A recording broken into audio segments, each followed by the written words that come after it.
ncIMPACT is a PBS North Carolina production in association with the University of North Carolina School of Government. Funding for ncIMPACT is made possible by changing the course of people's lives. That's the impact UNC Health and the UNC School of Medicine work to deliver every day. Our 40,000 team members across the state of North Carolina are committed to caring for you, our patients and communities, as well as educating the next generation of healthcare professionals. Individually, we can do a little, but collectively, we can do a lot to create impact. Welcome to the ncIMPACT Virtual Town Hall on improving mental health care access in North Carolina. I'm Anita Brown Graham. The pandemic has thrust the topic of mental health into the spotlight. It's revealed challenges and offered up some innovative solutions. Joining us to bring expert eyes to the issue are Deepa Avula. Deepa is the director of the Division of Mental Health at the North Carolina Department of Health and Human Services. Denise Williams, she's the Psychiatry Nurse Manager of Operations at Duke Health. And Anna Yaros. Anna is the Research Clinical Psychologist with RTI International. Deepa and Denise, welcome to ncIMPACT. Anna, welcome back. Before we get to questions, though, let's take a look at the issue. In 2019, about 1 in 10 adults reported symptoms of anxiety or depression. In 2021, just 2 years later, that number jumped to more than 3 in 10 adults. ncIMPACT's David Hurst takes a look at the growing mental health crisis and the disparities in who is suffering. Peg Morrison still remembers the heaviness of dealing with anxiety and depression while she was in grad school. It's rough. It's dark. There's no way to describe the rabbit hole that I fell down and the hopelessness, the sort of just expanding anxiety. It's what led Morrison to her job with NAMI North Carolina. She now uses her lived experiences to give insight to the people she serves. Mental illness is inherently isolating. You don't want to be around people. You feel misunderstood. Throw in a pandemic and you're not supposed to leave your home. It adds a whole new level of anxiety, especially folks with health-centered, anxious thoughts. It made everything deeper and more difficult. Experts say the pandemic revealed systematic challenges around access to care, especially for children. Prior to the pandemic, there was a shortage of mental health clinicians for adolescents, inpatient beds, and access to services. The increased population, the worsening prevalence, and the lack of investment in services has led to the perfect storm where we find ourselves now. Throw a pandemic into the mix, and so everything that was already bad got worse. It's one of the reasons why North Carolina is creating additional resources to support the new mental health crisis hotline rollout in July. The ease of remembering 988 compared to the current 11-digit hotline is expected to increase call volume by up to 30%. Callers will be put in touch with a trained crisis counselor who will help de-escalate the situation. And I think because so many people are hurting now, it's helping to overcome stigma. It's helping to make this something that's all of our problem. And I think that is generating a broad-based support. So I'm encouraged to see in many states across the country a huge investment in mental health that we haven't seen in decades. Morrison is also encouraged by the conversations that are now taking place about the importance of mental health. I can think of an example. At a NAMI class, I told my story, and one of the women, she knew me as a NAMI person, a professional, and she said, "You really get it." And I said, "Yeah, I get it. I lived it." But it lifts them up. It gives them hope, and that's very humbling and redeeming for me, too. Deepa, let's start with you. Help us understand what is driving this increase in mental health and well-being concerns for our North Carolina residents. Sure, and thank you so much for having us all here today to talk about this very important issue. I think all of us have experienced major changes over the last 2 years in the way that we live.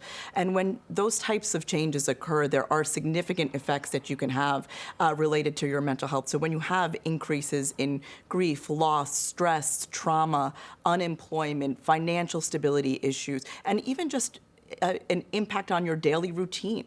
For many individuals, that will cause issues related to negative mental health consequences.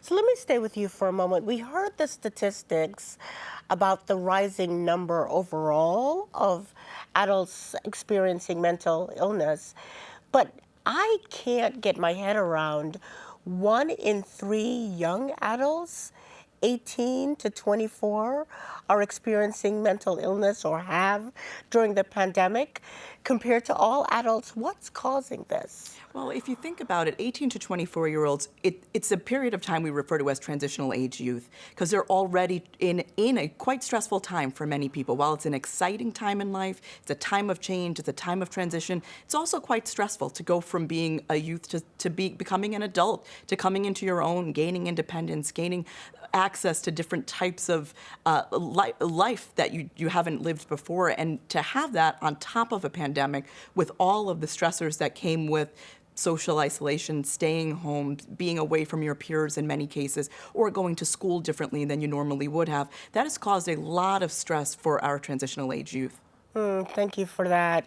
So Anna, we've got the numbers going up and wait times for therapy sessions can be weeks, sometimes even months. How did the mental health care system get so overloaded so fast?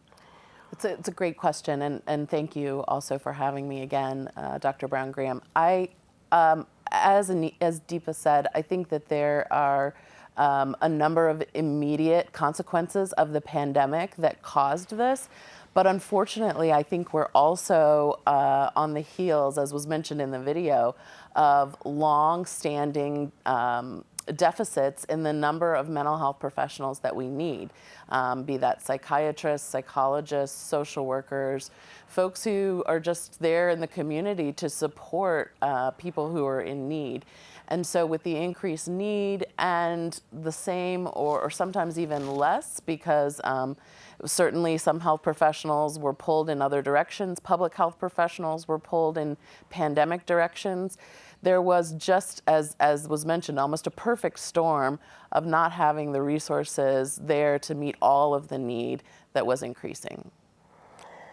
So, Denise, this is a statewide show, but we always want to recognize that all things don't affect all places in the same way. So let's talk a little bit about some of the geographical disparities. What unique challenges do people who struggle with mental health face in rural counties in North Carolina? Again, thank you for having me here. I'm happy to be here. Rural North Carolina, that hits close to home. The biggest barrier, well, I'm not going to say the largest, but is access to care. Access to care. How do I get there? Where do I get it from? How do I afford to get there? Coming from, and I'll use me as an example, small town, country town in North Carolina, and the closest mental health facility there is 30 miles. Which small town in North Carolina? Go ahead and tell us. Tell us. We want to know. I grew up, have my life in a town called Pantego. I know exactly where it is. Outer Banks off the Pamlico Sound. And their access to any type of health care is limited. But when you talk about mental health, the nearest place is Washington, North Carolina, and that's a 30-minute drive. So if I don't drive, and a lot of people in rural North Carolina can be without licensure, they don't need it. Somebody is down the street or somebody's going to pick me up. They know everybody. They don't need it. But I need somebody to pick me up, and I need somebody to take me there, and then I have to pay them for the gas. I have to have them sit there with me all day. That's a big challenge sometimes, and it deters us from meeting appointments or being able to even schedule them, because I just simply don't know how I'm going to get there. Deepa, how's the state thinking about telehealth and that opportunity to serve the underserved in North Carolina?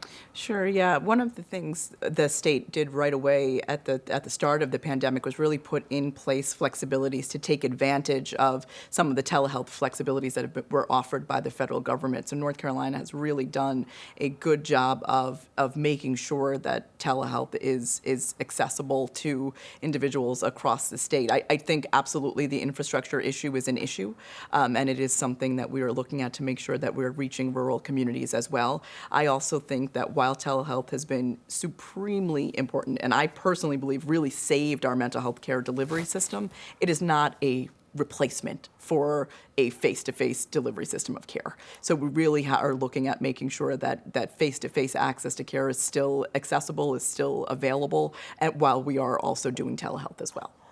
Terrific. Well, let's take some questions from the audience. And from Raleigh asks, why do so many mental health care providers refuse to file insurance claims for their patients compared with other healthcare providers? Insurance is difficult to navigate at the best of times, amen, and more so when there is a mental health issue involved. Who wants to take that?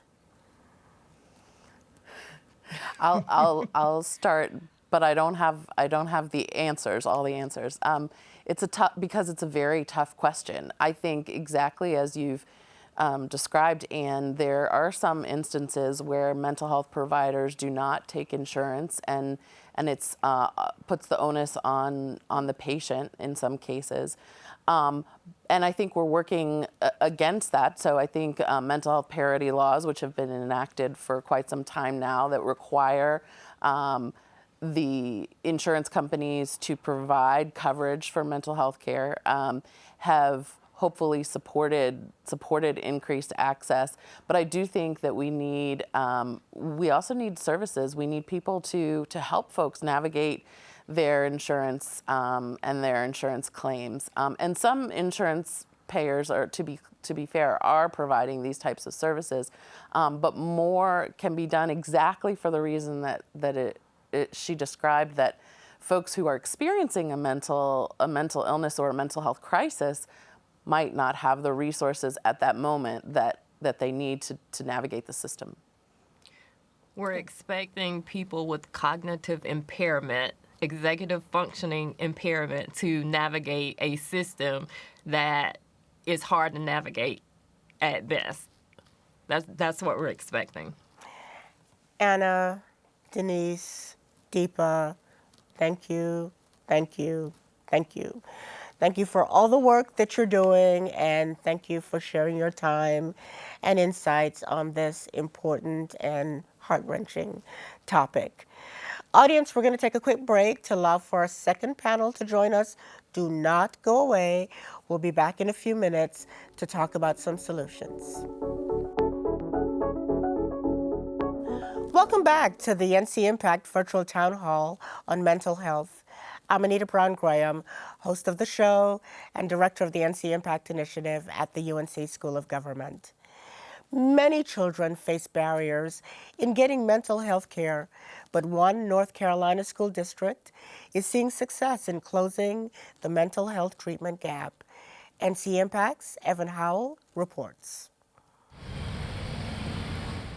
Just 2 years ago, the Harnett County School District decided it needed to improve the way they delivered mental health services to their students in need.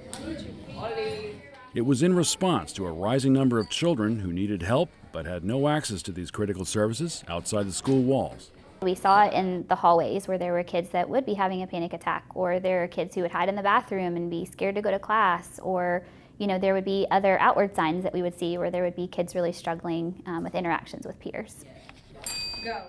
Barriers to care included either a student's lack of insurance or a parent being unable to take off work and bring their child to a counselor. Our teachers and our staff did what they could to support students. However, they're not trained in addressing mental health concerns. That year, Coppola and a colleague visited next door Lee County, which had built a system-wide team to handle mental health issues internally. We were lucky, fortunate, blessed to be able to have 2 social workers at the time that qualified to be able to provide these services. And so the quickest thing to do was to convert their positions into mental health specialist positions. Didn't cost me any more money to do it. And so they stayed within the budget that they were already being paid from, so that was super easy. So what are we going to do? The new system means that social workers and counselors can be on site and directly help students who may be in need and make referrals for others following a parent's consent. It is a little bit scary, and mental health has a stigma, and people don't really like to talk about it. And so once we started opening that door and talking about mental health and educating people about mental health, we got more and more buy-in because teachers see the benefit of supporting our students. Counselors say that changes like this aren't as difficult as some may think, and say being on site provides a suite of services critical not to just their students' mental health, but to their education as well.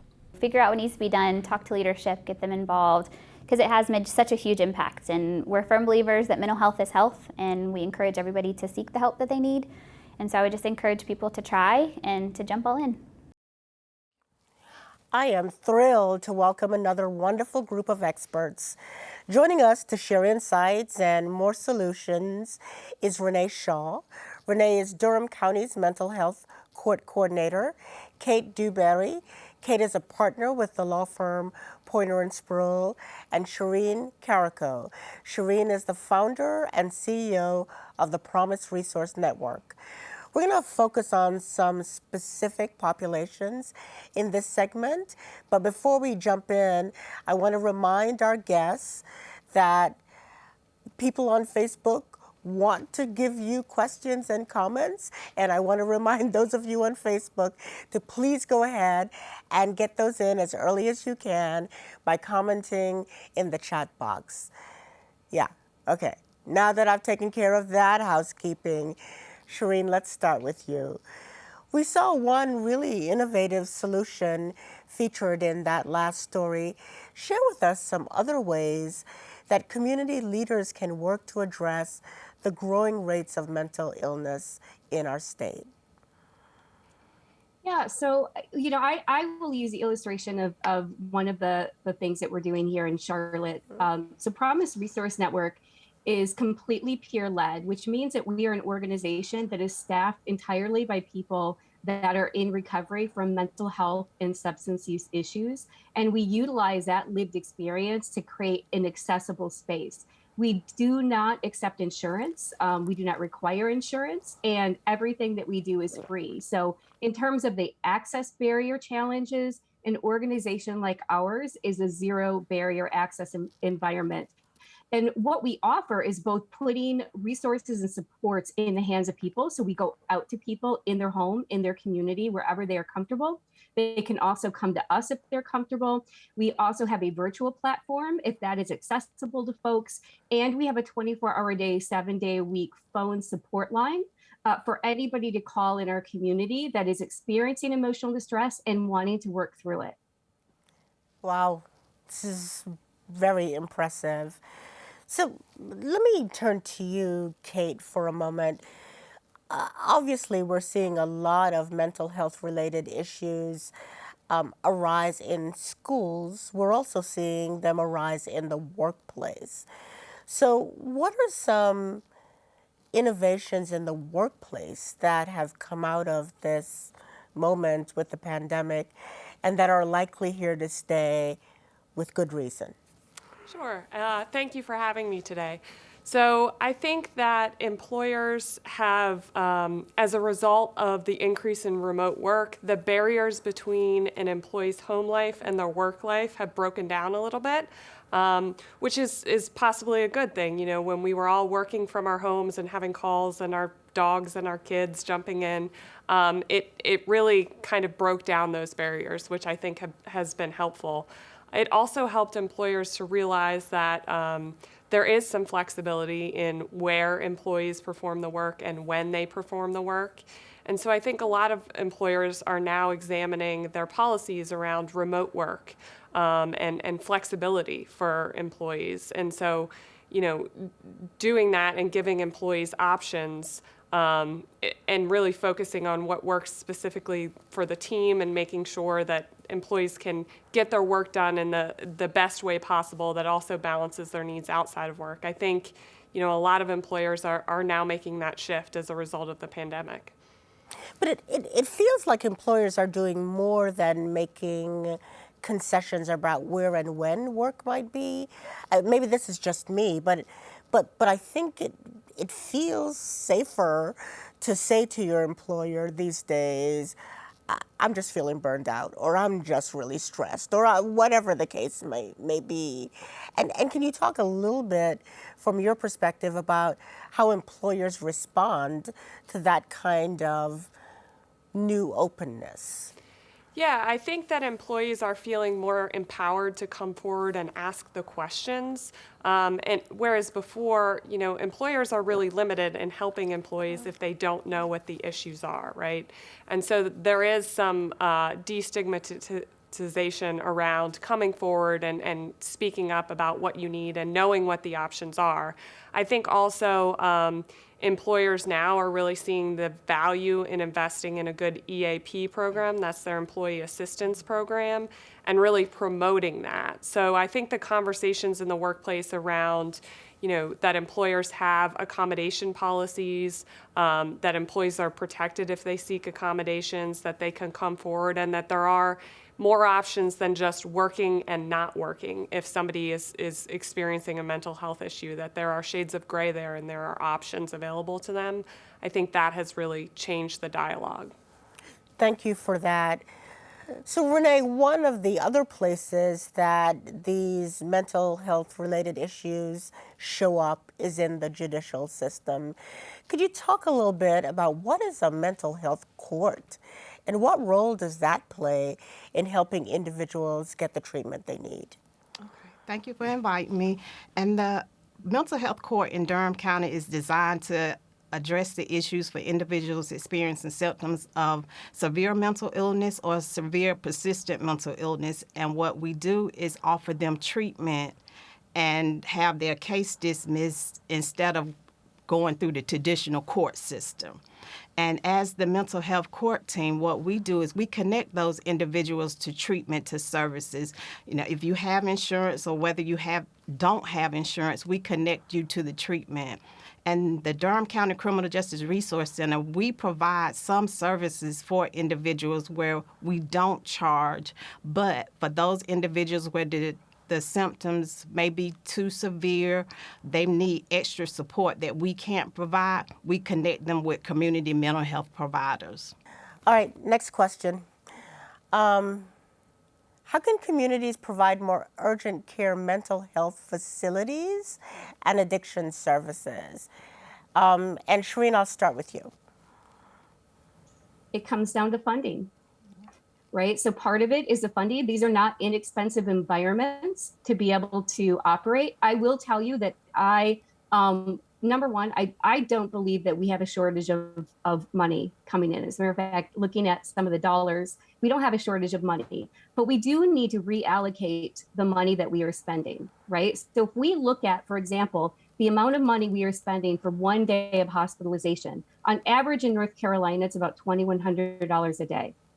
We could save a significant amount of money if we reinvested that in prevention and diversion away from the most costly and least effective way of serving people. And yet in our state, we are up around 91% of involuntary hospitalization. So we're spending our money in ways that ultimately are not resulting in greater benefits, are more costly, and we would have to there would have to be an overhaul of the way that our system is designed and funded and prioritized, and some of the biases that exist within mental health service delivery systems.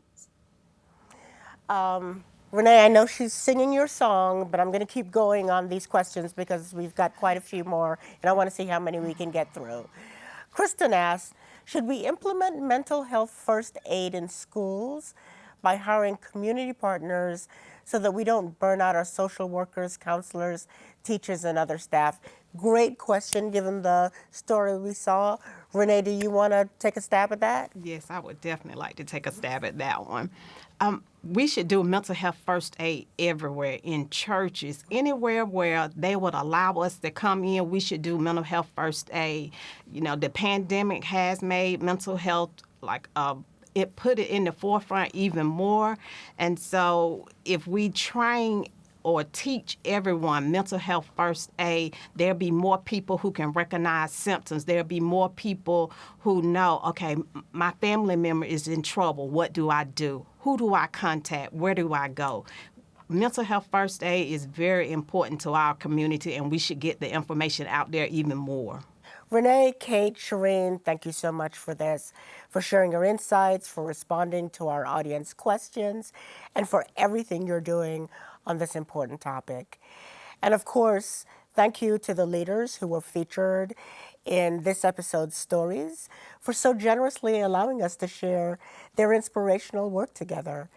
And finally, we would never end without thanking our amazing audience for watching and engaging. You know there are solutions out there if we work together. I'm Anita Brown-Graham. This is ncIMPACT.